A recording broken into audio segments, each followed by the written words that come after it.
네, 디모데전후서 강해로 함께 하나님 말씀 나누고 있습니다. 오늘 18번째 시간으로 그대는 이런 사람들을 멀리하십시오 라는 제목의 말씀 가지고 디모데후서 3장 1절부터 9절까지 하나님 말씀 선포하도록 하겠습니다.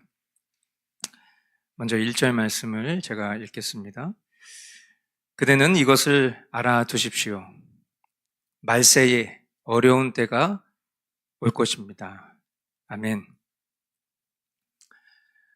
많은 분들이 우리가 살아가는 지금 이 시대를 가리켜서 마지막 때, 말세라고 말합니다. 하지만 과거 우리 믿음의 선진들도 그들이 살던 때를 마지막 때, 말세라고 했을지도 모르겠습니다.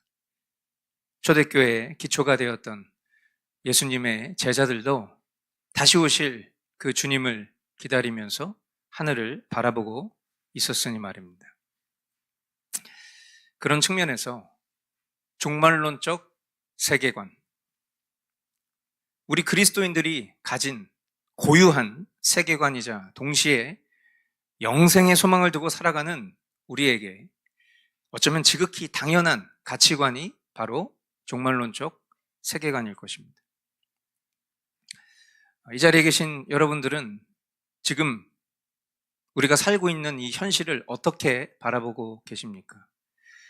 우리가 살고 있는 지금이 마지막 때, 말세입니까?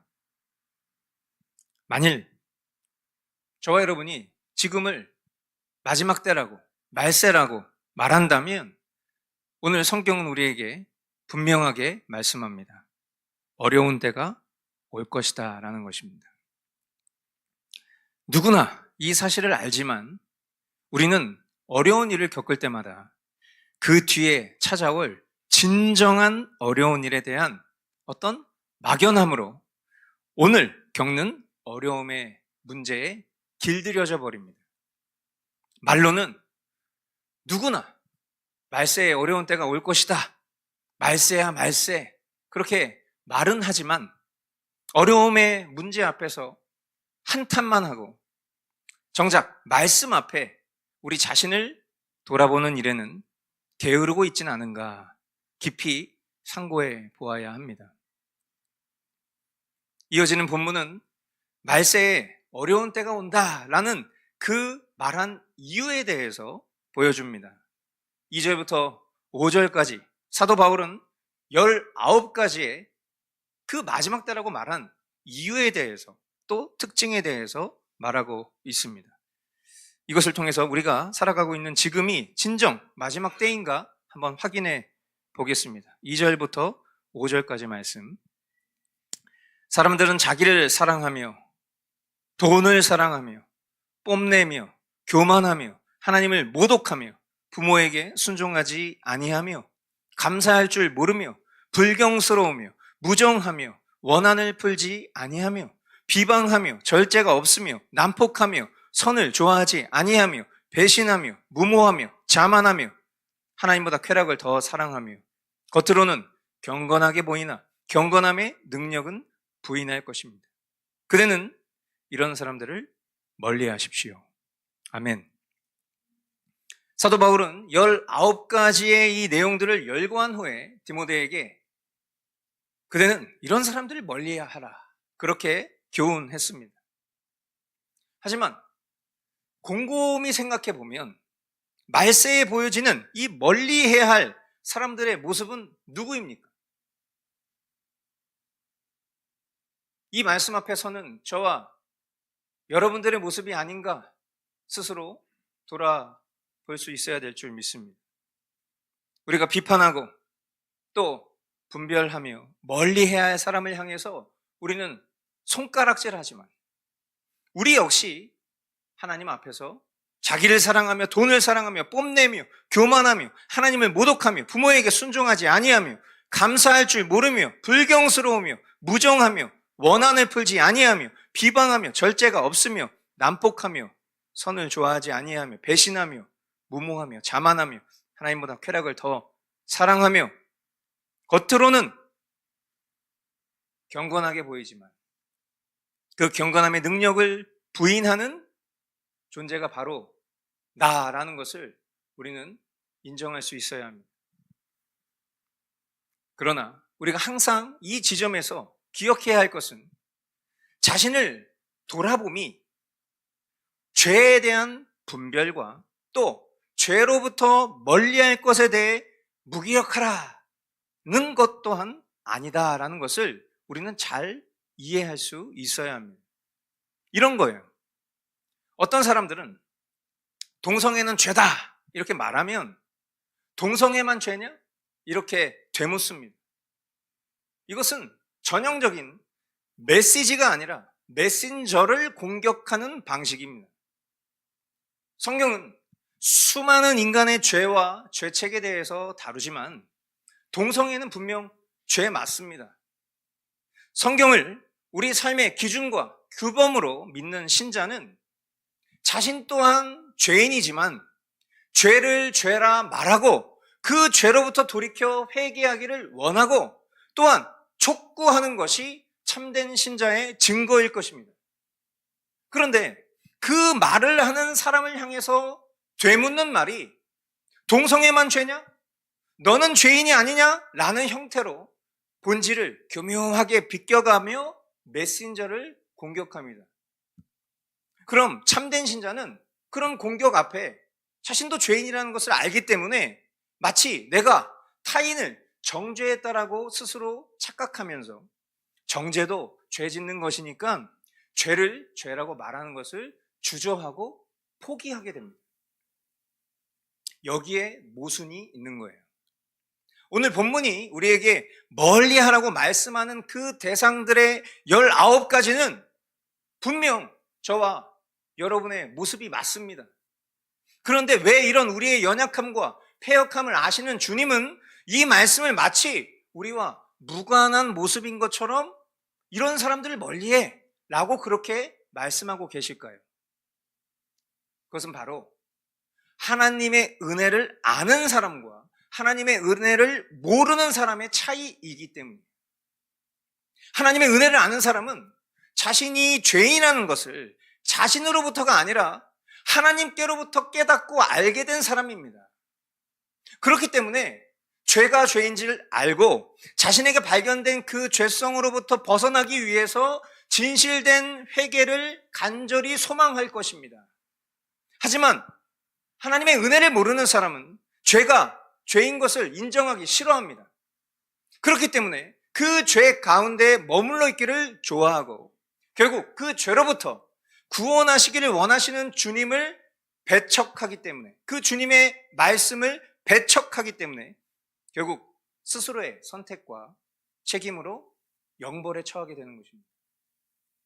그러므로 죄에 대한 자각과 그에 대한 선포는 실상 죄가 죄인 줄 아는 사람, 자신을 죄인이라고 여기는 사람만이 하는 행위가 됩니다. 놀라운 일이에요.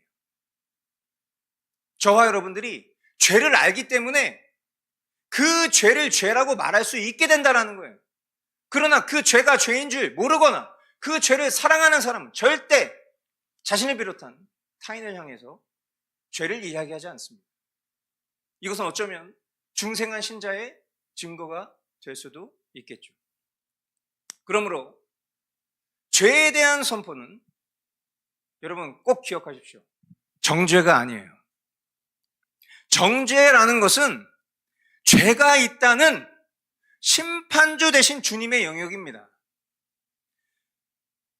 죄를 죄라 말하고 그리고 그 죄로부터 회개할 것을 촉구하는 것을 정죄로 몰아가는 것은 오히려 사탄의 속임수입니다. 그러므로 우리는 우리 자신을 이런 말세의 때에 비춰지는 악인들의 모습으로부터 멀어질 수 있도록 삼가 우리 자신을 돌아봄과 동시에 오늘 성경이 이야기하고 있는 바대로 이런 이들과의 교제와 관계로부터 멀어질 수 있어야 된다. 그것이 오늘 성경이 우리에게 말씀하고자 하는 본심이요. 또한 이것을 깨달을 수 있는 것이 지혜요, 또 분별이요, 다시 오신 주님을 기다리는 신자된 태도다라는 것을 저 여러분들이 분명히 하실 수 있게 되기를 바랍니다. 요즘 제가 유튜브를 통해서 여러 가지 메시지를 내고 있는 가운데 수많은 댓글들이 달립니다. 거기서 죄에 대해서 이야기할 때마다 댓글에 달리는 것들을 보면 초지일관 똑같은 얘기를 합니다. 왜 이렇게 목사가 사랑이 없냐? 너나 잘해라. 막 그런 식으로 얘기하는 분들이 너무 많습니다.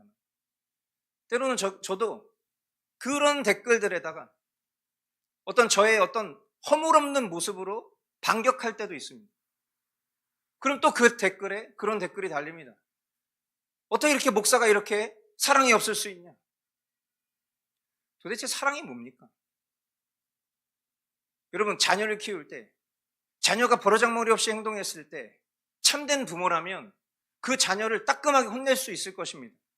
그렇게 하면 안 된다라고 가르쳐 줄 것입니다. 그것은 잘못된 거라고 분명하게 이야기해 줄 것입니다.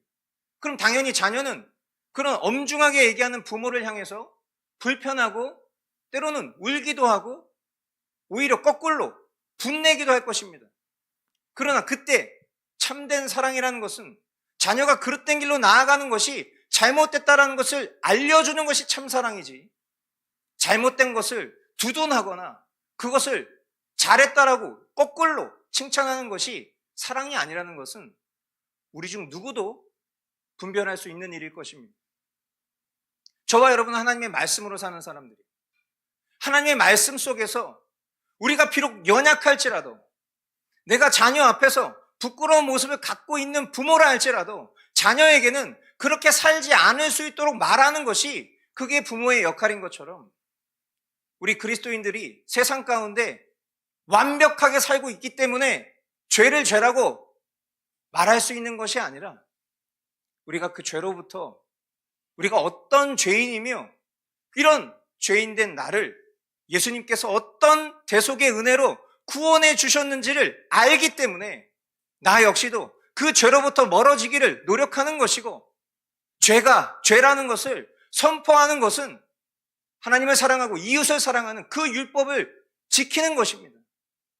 그러나 죄를 죄라고 말할 때 그것을 사랑 없다라고 말하는 것이 사탄의 속임수인 이유는, 사탄은 이 세상에 있는 사람들에게 죄를 죄라고 인식하는 것을 가장 두려워하기 때문입니다.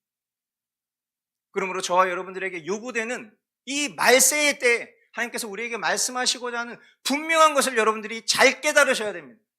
먼저는 삼가 우리 자신을 말씀 앞에 늘 깊이 돌아보아야 해요.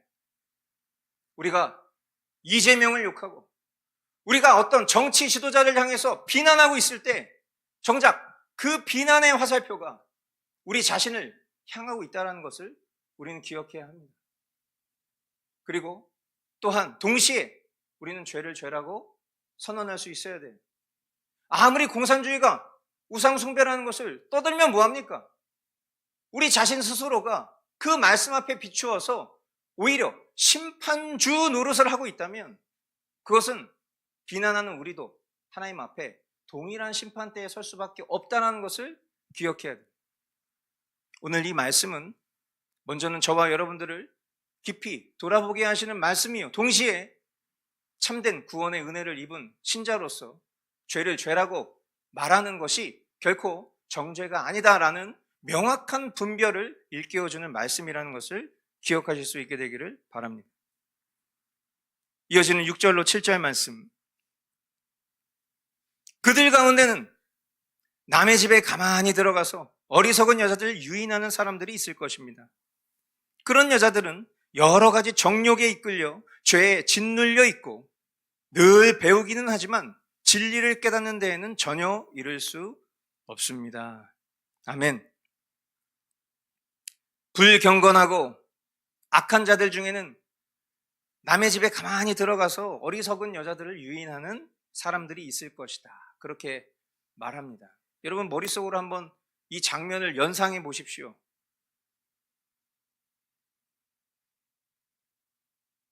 치정극 같은 장면이잖아요.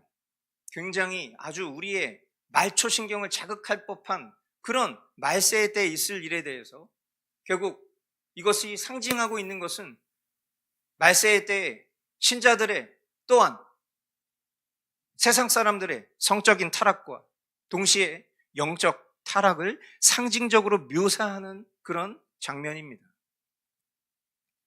이것은 남자든 여자든 또 결혼한 사람들이든 결국 여러 가지 정욕에 이끌려 살아간다면 그 사람이 지금 이 순간 예배당에 앉아 있어서 예배한다 할지라도, 심지어 날마다 말씀과 기도의 삶을 살고 있다 할지라도 그것이 그 사람에게 어떤 경건의 능력도 줄 수 없을 것을 말하고 있는 것입니다. 인간의 근원적인 죄는 욕심이었습니다.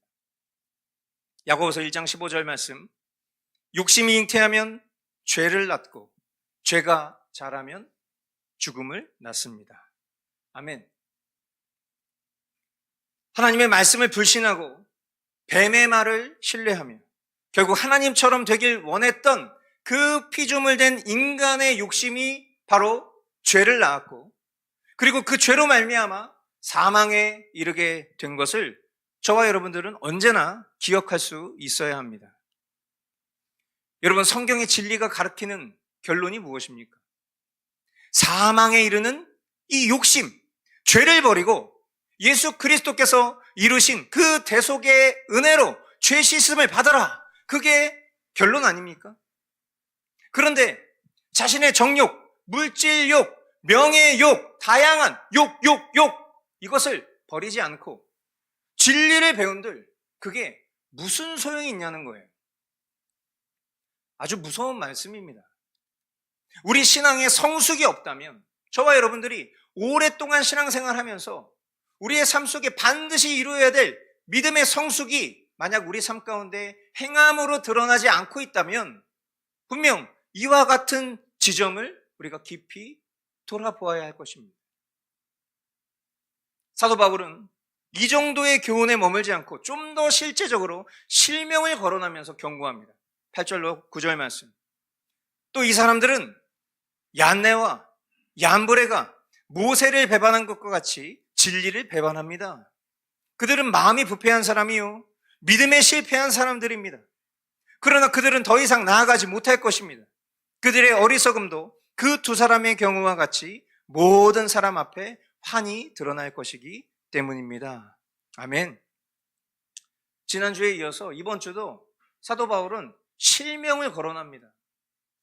여러분, 실명을 거론하는 일이 거듭 말씀드리지만 우리가 신앙하는 어떤 보편적인 정서 속에서는 예를 들어서 목사님이 이 자리에 있는 어떤 실명을 거론하면서 설교했다고 가정해 봅시다. 그럼 여러분 이 교회 아마 떠나지 않으시겠습니까? 목사님이 저격 설교했어. 목사님이 나를 공개적으로 망신시켰어. 이렇게 생각하기 쉽죠. 우리는 늘 항상 성경의 말씀을 우리의 삶의 자리에 대입해서 한번 생각해 봐야 돼요. 우리는 죄를 죄라고 말하는 그 사람인가 동시에 내가 어떤 죄를 지었을 때 그 죄 앞에서도 벌거벗겨질 수 있는 그런 존재라는 것을 늘 기억해야 됩니다. 왜 굳이 실명을 거론했을까요? 얼마든지 겸양과 또 관용을 베풀면서 또 우회적으로 이야기할 수도 있었을 텐데 왜 역사적 인물 또 공동체 안에 회파하고 분쟁을 만들고 이단사조를 끌고 왔었던 이런 실명을 굳이 거론하면서까지 사도 바울은 왜 이런 이야기를 할까요? 하나님의 그 공의 앞에 저와 여러분들이 발거벗겨지는 것이 그것이 영원한 생명에 있어서 너무나도 중요한 생명의 길이기 때문이에요. 나 또한 이러한 같은 권징과 훈계와 책망받을 수 있는 그런 하나님 앞에 늘 죄 친화적인 존재다라는 것을 인식하게끔 만드는 것입니다. 그것은 우리의 살아가는 삶 속에서는 일시적인 수치일지 모르나 그러나 그 수치로 말미암아 우리가 영원한 생명에 도달할 수 있다면 그것이야말로 복된 일이요 그것이 하나님이 우리를 사랑하시는 증거가 아니겠습니까?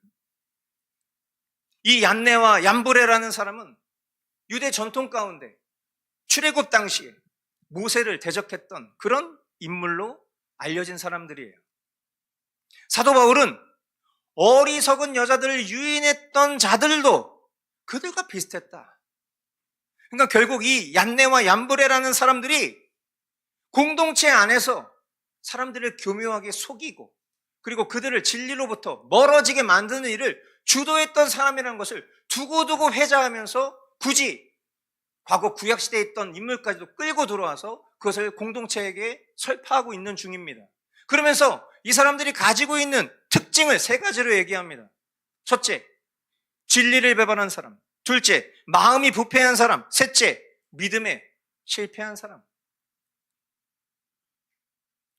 바라기는 저와 여러분이 이 세 가지 불명예스러운 꼬리뼈가 붙는 그런 인생 살지 않을 수 있게 되기를 소망합니다.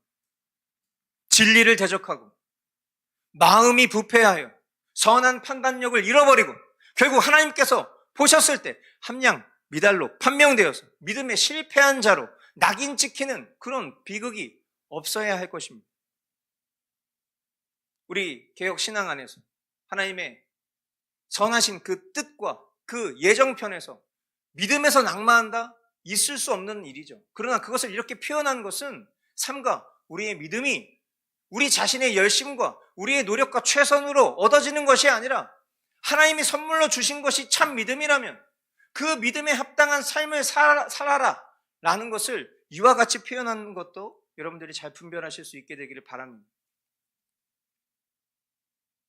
우리가 이런 말씀 앞에 서면 이 마지막 때에, 이 말세에 정말 우리가 살아가고 있는 지금의 현실과 단순히 우리 대한민국의 현실만이 아니라 지금 전 세계적으로 일어나고 있는 이와 같은 혼동이, 이와 같은 혼란이 과연 우리의 신앙과 믿음을 지킬 수 있을까라는 두려움과 동시에 경제의 공황과 정치, 사법, 여러 가지 많은 문제들이 대두되고 있는 지금 이 시점에서 과연 우리 교회는 또 교회된 우리 각 사람의 믿음은 온전히 보존할 수 있을까라는 그런 두려움 가운데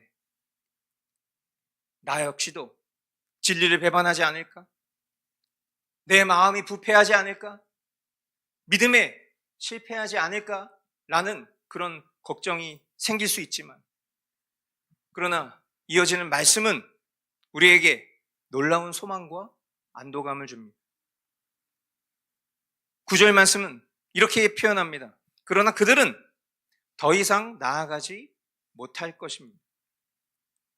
하나님은 거짓과 악이 득세하는 것을 영원히 방관하지 않으십니다.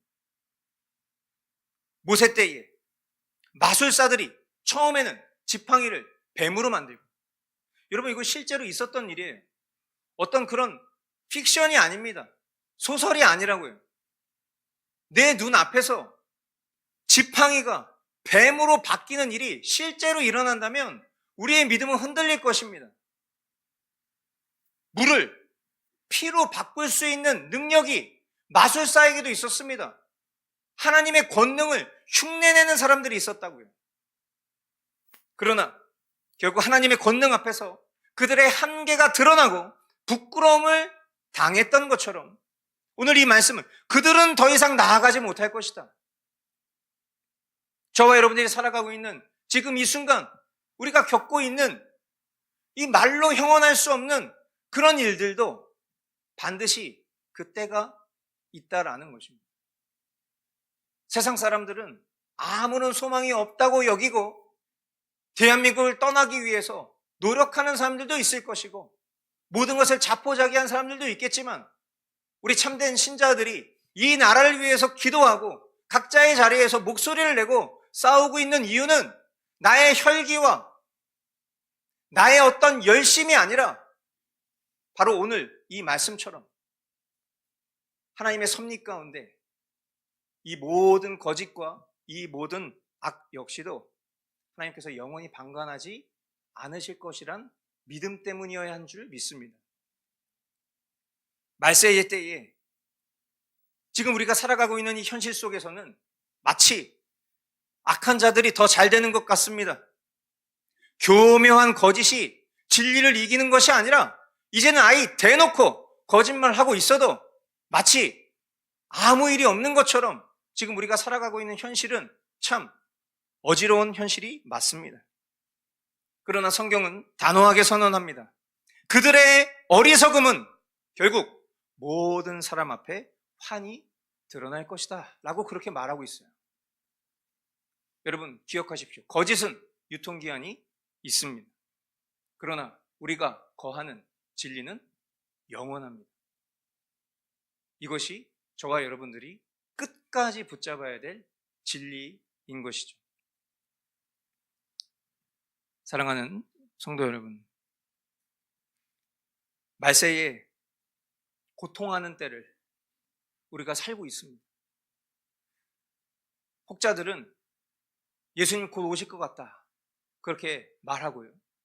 저 역시도 우리의 신랑 되신 그 예수님이 성큼성큼 걸어오시는 게 아니라 뛰어오시는 것 같은 그런 발자국 소리가 들리는 것처럼 정말로 고통스러운 현실을 대면하고 살고 있다 그렇게 생각합니다. 마치 오늘 이 본문의 말씀은 지금 우리의 현실을 고스란히 대변하듯 그리고 그런 현실 속에서 믿음으로 살아가는 우리가 어떤 태도로 살아야 되는지를 명확하게 말씀해주고 있는 그런 본문인 줄 믿습니다. 이 말씀을 통해서 우리는 결론적으로 두 가지 싸움을 싸워야 한다 강조하고 싶습니다. 첫 번째, 내 안에 자기사랑, 우리는 이것을 또 자아숭배 그런 식으로 표현하기도 하죠. 이 자기사랑과 싸우는 것입니다. 19가지의 이 죄의 목록이 우리가 누군가를 비난하기 위한 그런 도구로 쓰는 것이 아니라 이것이 결국 자아숭배, 내 삶의 주인 되신 주님의 자리에 내가 왕인 것처럼 살아가면서 온통 이기심과 매정함과 그런 자아숭배에 길들여져 있는 그 모습이라는 것을 인정하고 날마다 십자가의 은혜 아니면 살 수 없는 그런 죄인이다라는 것을 고백하며 주님 앞에 엎드리는 것, 그것이 오늘 이 본문을 통해서 주님이 우리에게 말씀하시는 결론 중에 하나일 것입니다. 또한 둘째는 거짓된 흐름에 휩쓸리지 않고 인내하는 것입니다. 화려해 보이고 당장은 승리한 것처럼 보이는 그런 거짓된 세상의 방식, 얀네와 얀브레가 보여준 그럴싸한 이런 모조품 같은 그런 현상에 대해서 우리가 낙심하고 또한 그런 것을 부러워할 필요가 없다라는 것입니다. 저와 여러분은 더디더라도 진리의 길을 인내하며 걸어야 합니다. 우리는 약해 보여도 경건의 능력을 사모해야 됩니다. 주님 다시 오시는 날 우리의 어리석음이 드러나는 것이 아니라 우리가 믿고 의지했던 그 예수 그리스도의 의로움이 모든 사람 앞에 환히 드러날 수 있기를 소망합니다. 이 믿음의 경주를 우리가 완주하고 우리에게 허락하신 오는 세대들에게 부끄러움 없이 이 진리된 복음의 바통을 넘겨주는 그런 삶이 마지막 때에 주님 편에 선 그런 참된 신자된 모습이다라는 것을 저와 여러분들이 꼭 기억하실 수 있게 되기를 바랍니다. 오늘 이 자리에 우리 사랑하는 교우들과 또 많은 방문자분들도 또 이 자리에 함께 예배하고 계십니다. 어떤 마음으로 이 자리에 오셨을지 여러분들이 일일이 말씀해 주지 않으셔도 어떤 마음으로 우리가 이 자리에 모였는지 아마 다 동일한 마음일 것입니다. 그러나 여러분, 저와 여러분들이 그냥 세상을 살아가는 불신자라면 우리는 그냥 이 모든 현상과 문제를 정치에 국한시켜서 바라보겠지만, 그러나 우리의 신앙과 정치를 뗄래야 뗄 수 없다는 것을 알고 있는 참 신자들이라면 우리가 진정 하나님 편에 서서 해야 될 일은 거듭 강조하지만 우리가 심판주가 되지 않기를 노력하면서 힘쓰면서 먼저는 하나님의 말씀 앞에 우리 자신이 낱낱이 자복하는 회개가 있어야 될 줄 믿습니다. 이 대한민국이 회개해야 된다라고 말할 때 그 회개해야 될 대상으로부터 나 자신을 빼고 누군가가 회개해야 된다라고 얘기한다면 하나님의 심판의 원인 중에는 우리의 교만과 우리의 죄악이 담겨져 있을 것입니다. 그러나 우리가 진짜 하나님 편에 서 있는 사람들이라면 우리는 동시에 이 나라를 위해서 기도해야 할 것이고 또 불의한 인정할 수 없는 지도자라 할지라도 그리고 그런 체제라 할지라도 그 안에 거하고 있는 그 영혼들 또한 동일하게 하나님 앞에 회개할 것을 기도해야 될 줄 믿습니다. 그것이 너무나도 싫고 그것이 너무나도 두려운 일이지만 그러나 우리가 만약 그렇게 하지 않는다면 결국 우리를 구원하신 그 하나님의 은혜를 망각한 그런 패역한 죄인이 바로 우리 자신이라는 것을 우리는 꼭 기억해야 돼요. 그래서 오늘 다시 한번 주님이 우리에게 말씀하시는 이 뜻 앞에 겸손히 우리 자신을 돌아보고 또한 이 말세의 때에 드러난 이런 패역한 모습 가운데 저와 여러분들이 구별된 삶을 살아가는, 보호된 삶을 살아가는 그런 하나님의 은총이 있기를 이 시간 간절히 소망합니다. 오늘 우리에게 허락하신 우리 말씀 붙들고 같이 기도하기를 원합니다.